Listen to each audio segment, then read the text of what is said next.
Dr. Deena Stacer, and welcome to a short video series about the 4 stressful phases of selling your home. This video is about stage 4 of the 4 phases of selling your home. I'm a real estate agent with a PhD in psychology. I help families get through the 4 stressful phases of selling a home with less frustration and confusion, less anxiety and fear. I help you have more confidence during the process of selling your home. I will teach you what to expect during this phase, and I will cover numerous tips to help you reduce your stress as well as your families. If you haven't seen the phase 1, 2, or 3 videos yet, be sure to watch them so you know how to avoid making mistakes during each phase. It will save you time, money, and energy. If you are considering selling your home in San Diego, I will help you with your sale as well as reducing unnecessary stress. Let's get started learning more about Phase 4. The selling process is very much like a roller coaster ride. Selling your home creates a cycle of emotional ups and downs during the entire sales process. In the 4th phase, the roller coaster picks up speed as you move out of the home you just sold, and you move into your new home and unpack your belongings. The ride continues to move along the track as you begin adjusting to your new life in your new place until you can finally call it home. There are a lot of adjustments you and your family must make to become comfortable in your new home. As you go through the work of unpacking, you are figuring out where all of your belongings go. You must create new routines for everything you do, such as making meals in the new kitchen, making the neighborhood store your own, and getting used to the home's idiosyncrasies. Developing these new routines can be slow, tiring, and often stressful. The physical work of moving can be made easier and faster with the help of professional movers, family, and friends, while the labor of unpacking and deciding where all of your belongings go is a time-consuming task that usually doesn't get done in a day or two. Every family member, including your pets, react to the changes in their routines as they develop new patterns in the home to replace the old ones they were comfortable with. Moving affects everyone in different ways. Figuring out where everything goes is also an emotional task. For example, while you are deciding where every kitchen utensil and spice goes, you are also determining whether to place the bath towels on the middle or the second shelf in the hall closet to make them as efficient to use as possible. Every task requires energy and a series of tiny decisions that lead to accepting the best fit for each item, well, at least for now. And then you may still wonder if it really is the right place for that item to go. This phase is similar to the first stressful phase of selling your home because you are in the decision-making mode again, except now you are constantly looking for the right place for your belongings rather than sorting through them to get rid of them or packing them up for the move. This decision phase is also time-consuming and stressful, even when the move is a step up in your lifestyle. Whether you move often or you almost never move, moving is always an intensely emotional experience. There are many psychological factors that play into real estate, which makes it fascinating for people in the psychology field. Selling, buying a home, and moving are all filled with psychological strategies. For example, the act of moving brings with it the idea of looking for new beginnings, whether it is after a crushing disappointment, like a divorce, or downsizing due to the loss of income. There are also the grieving and loss stages where the family is letting go of their familiar surroundings and routines and experiencing the dread of starting over while hoping to create a better or an easier life. And when you're buying a home for a new baby or to improve your lifestyle with a larger home in a better neighborhood, there are still psychological implications, although you are celebrating the excitement of a new beginning with your family. And for singles and families who rarely move, they may feel overwhelmed by the fear of change. They may dread leaving a home that has been the center of their universe, which opens the door for the unknown future, which is very scary. For some people, finding a new doctor, a favorite restaurant, or a new laundry in the new neighborhood can create deep feelings of doom, isolation, and loneliness. There are psychological strategies to preparing your home for sale. There are many psychological activities you should employ when marketing your home. For example, using professional photographs and videos online will entice buyers to visit your home in person. Another psychological task is to make your home look like it is a model home in a Dream Homes magazine. Creating a clean, sparkling, and inviting home with a sparse amount of furniture and belongings will allow buyers to mentally place their own furniture into your home, creating the desire to buy and own your home. One of the major stressors in this phase can be the dread of moving due to the volume of possessions you own. One way to beat this problem is to have everyone in your family ask this question: do I really need all of this stuff? You may find that some of these belongings may be connected to good memories from the past or a vision you have for the future, and someday you will need that item. You and your family will have to decide whether storing the item is really a good idea.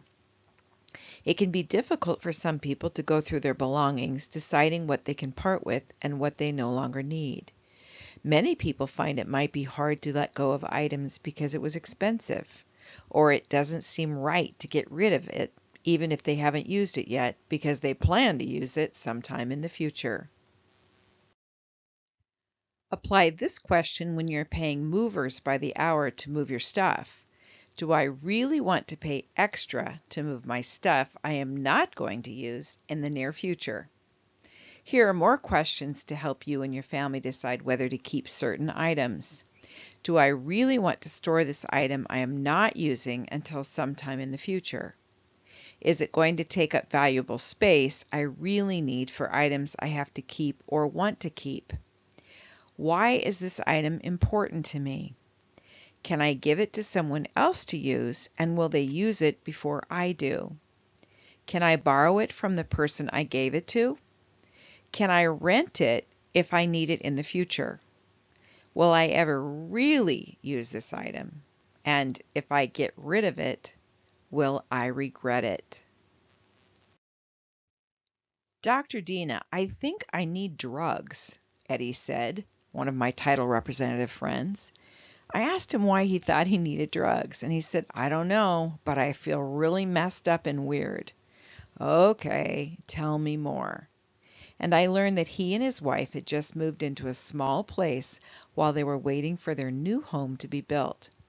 I asked him if he could put his bed on the same wall as he had it in his old home. Yeah, he quizzed me. And where's your favorite coffee cup? I asked. He said, well, it's packed up. Well, can you get it out of the box? Yeah. I began to explain to Eddie that he was just out of sync. We always feel out of sync when we move because we're breaking so many of our normal routines and making so many changes that we feel uncomfortable and out of control in our lives. Trying to keep as many routines as possible the same or as familiar as possible during the first few months helps us move through those unfamiliar changes to establish the new routines. Eddie smiled and said, okay, I get it. I'll move my bed. Eddie called me 2 days later and said, you were right. I don't need drugs. I'm feeling much better now, and I'm not feeling so crazy. Oh, and by the way, I found my mug. Jeannie, my cousin-in-law, called me one afternoon complaining, I don't know what's wrong with me. I'm feeling so depressed. After asking her several questions, it was apparent to me she was struggling over the loss of her old home she just sold. When Jeannie married my cousin Richie, I helped them both sell their homes to buy a new one together. The new home was much larger and it met their needs. However, Jeannie was missing the old home because she was overwhelmed by the new home's size and the amount of work she wanted to complete to make the new home feel more like their home. The home had 2 garages and 5 bedrooms. They had been living together in their 3-bedroom home for over a year. Jeannie had lived there by herself for 11 years. Richie's closet was in the 2nd bedroom because there was no room in the master for his clothing. The house was now too small for both of their belongings. I told Jeannie the story about Eddie, who had felt out of sync. I explained to her that it takes about 2 years to adjust and get settled into a new home. She was so relieved and happy to hear the news. She said, "Oh my, I guess I have 14 more months before I check myself into a mental facility."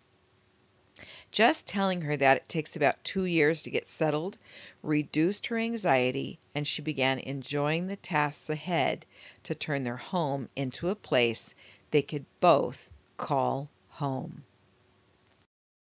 It's been 11 years since Jeannie was depressed about the move, and recently she told me that she was thinking about downsizing to a smaller retirement home. I will remind her when she decides to sell and move that it will take her about 2 years after the move to recover and feel comfortable in their new home. The first 3 stages of selling a home are always exhausting and stressful during the process. It makes sense that the 4th phase, the moving and settling in phase, takes a lot out of everyone as they unpack, settle in, and create new routines. It also makes sense that the last stage of moving and settling in takes everyone about 2 years to recover every time they move. Let's go over some other reasons for the stress during this phase. You're exhausted from the physical move. You have been making numerous decisions during all 3 of the previous stages of the sales process, and now you're finally moving out of your sold home to a new home that has lots of unknowns and no familiar routines to fall back into when you move in. You and your family are going through the grieving process of letting go of your old home and all of its many memories and familiar routines. Not everyone adjusts at the same pace as other family members. Adjustment is based upon their own needs, age, and personality. During the next 2 years, everyone in your family will be working on feeling like they belong to the new home and the home belongs to them. You and your loved ones may still be grieving all of the changes and losses from the sale of the former home. It takes time to start over with new doctors, new services, and new stores. It takes time for your children to adjust to the new routines, like attending a new school, making new friends, and participating in new activities. As a parent, you are assisting your children with these tasks, so you experience their stress in some ways too. It takes time to find lost and packed up items you need or want, and it's frustrating when something has disappeared. It takes time to put your belongings away in new cupboards and closets, and it's tiring to organize your things. It takes time to create the lifestyle you want in your new home. Everyone, including your children, will feel out of sync during the move and while they adjust to the new home. Your children may misbehave, act sad, be quiet, or demand they move back to their old home. Seniors with diminishing mental capacity who move in with you may be really confused by the changes in their lives. And every move for them can degrade their mental capacity even more and make it harder to adjust to the changes. Things to do prior to moving day. Label your items and boxes with different colors. Create a cheat sheet that outlines where everything is to be placed in the new home. Match the colors with each room so movers will know where each color goes. Tape a list of items on top of each box so you know what is in each box. Create a master list to refer to so you can find your things easier. Ask your family members or friends to assist the movers by making sure the right colors end up in the right place. Hire an organizer or professional mover to help you if you do not want to deal with the labor of moving or you need their help. Have a master plan for where all of your furniture goes in each room.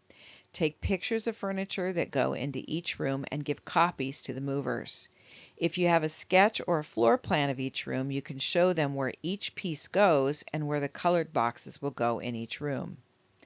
Invite your family or friends in advance to help you on moving day to organize last-minute tasks and to help you manage the mover's placement of items into the truck and the new home.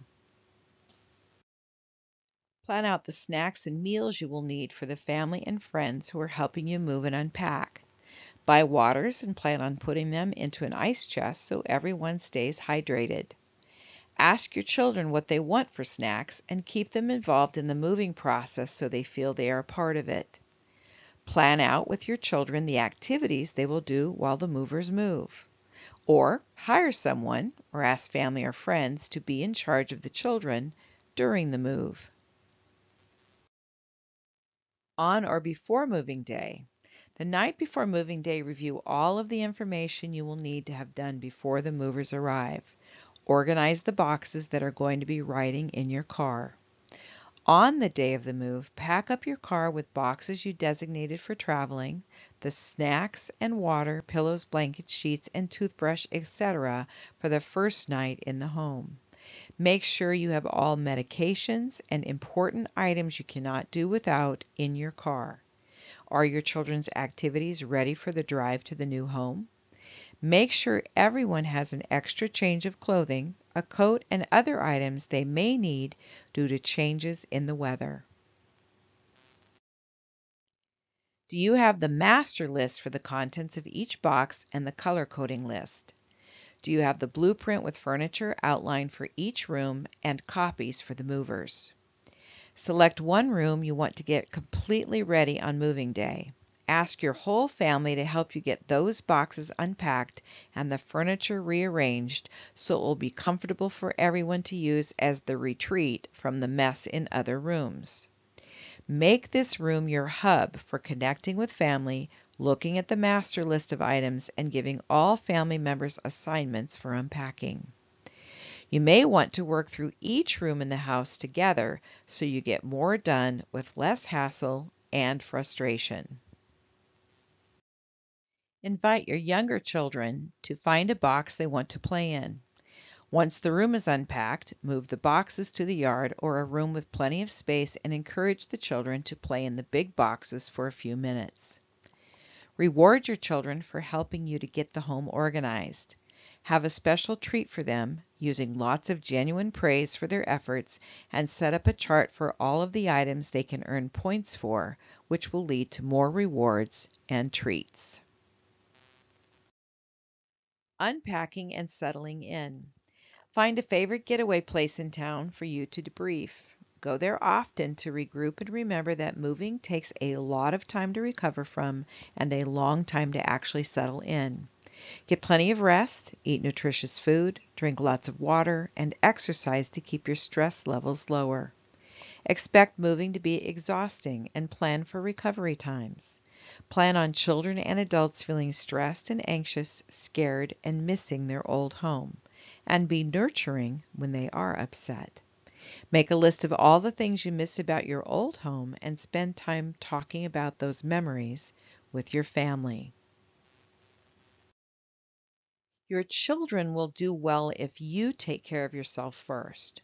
You can help them adjust better and faster if you involve them in the move and you invite them to share their own experiences with you, being patient and understanding as they grieve the changes they miss and the new ones they haven't yet created to make their home feel like home. Take time to get a massage, sip wine watching the sunset, read a great book, work out at the gym, take a long walk, go to the movies, or do whatever you would do to relax and regroup. Encourage each family member to plan out something special they want to do as part of the de-stressing from the big sale and the move. Unpacking and helping your children settle in. Once you have furniture placed in each child's room and you've unpacked their clothing and toys, plan a time with your children to go to the store and find something special for their room, like a rug, curtains, decoration, or a bedspread. It will help them look forward to being in their new bedroom. Get your children involved in some neighborhood activity immediately so they start making new friends. Find a recreation or a craft class, a sports activity, or a community event. Invite a child over to your home to play. Help them make new friends immediately so they begin feeling more comfortable in their new environment. Make a weekly plan to go out with your children and explore the neighborhood. Find a new restaurant or go to a new park weekly. Keep exploring together often. Go to the new school on a weekend and check out the layout of the school. If you move during the school year, before you move, get to know your children's new teachers. Start communicating with the teachers and share the information with your children. This way, your children will feel less like outsiders when they actually arrive in town and they go to school on the first day. Let's review the moving and settling in phase. The fourth phase of selling your home is the final stage of the move. It is filled with a lot of work and a lot of excitement. It can be exhausting and overwhelming. It is often one of the most stressful times for sellers because so many routines are disrupted during this time, and getting back into sync requires that you create new patterns instead of going back to the old familiar ones. Everyone is affected by the move, and recovery can take up to 2 years. Even when you are moving up in your lifestyle, it still takes time to feel like you belong in your new home. You will want to hire qualified, knowledgeable, and caring professionals to help you make your move faster and smoother. One of my clients, Joanne, tells about her emotional experience during the sale of her home. I was psyched up initially, gung-ho about selling my home and moving on, but I had moments as I cleaned and scrubbed and let go of my stuff.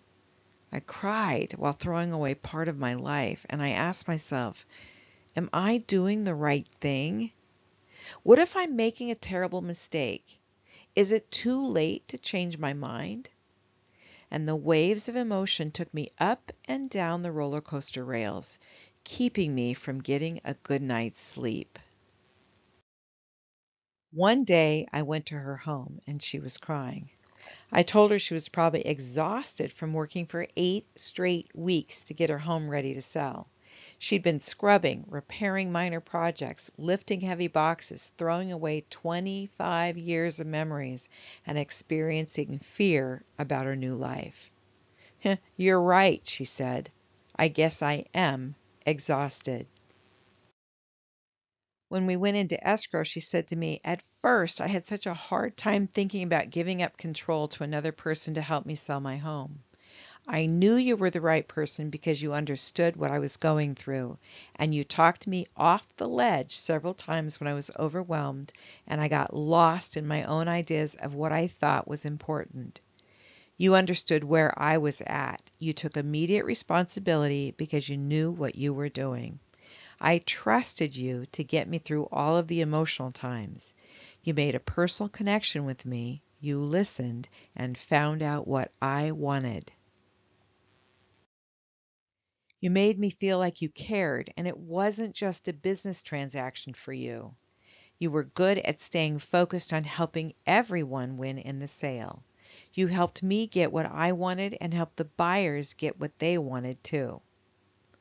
We sold Joanne's house the first week she listed it. The new couple fell in love with her neat, clean, and organized home.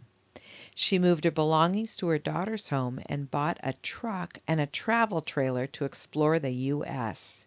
She wanted to enjoy her life before she had to return to San Diego to take care of her aging parents and her special needs brother. Let me help you with phase 4 of moving out and settling in. I'm very familiar with every stage of the home sales process. I'm very comfortable helping families get through the moving out and settling in phase of the sale. I will assist you with ideas to make your transition smoother and less stressful. I've worked with hundreds of families who are going through a lifestyle transition, such as a divorce, the death of a loved one, relocating, and downsizing due to aging or the loss of an income, and they needed to sell their home. If you or a family member in San Diego want to sell your home, feel free to contact me to answer your questions. I will be happy to come to your home and walk you through the checklist of activities to move you through each stage with the least amount of stress. I will refer you to the professionals who can help you repair and renovate any areas that need work. I will tell you what to spend money on and what to leave alone.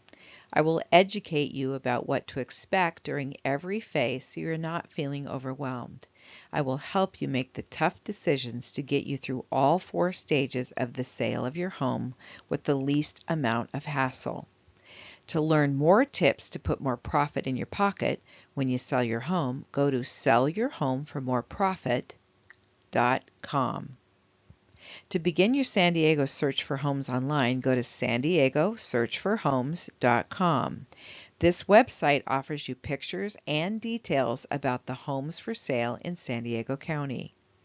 I can be reached by email at doc@deenastacer.com or by phone or text at 858-229-8072. I am Dr. Deena, the doctor that makes house calls.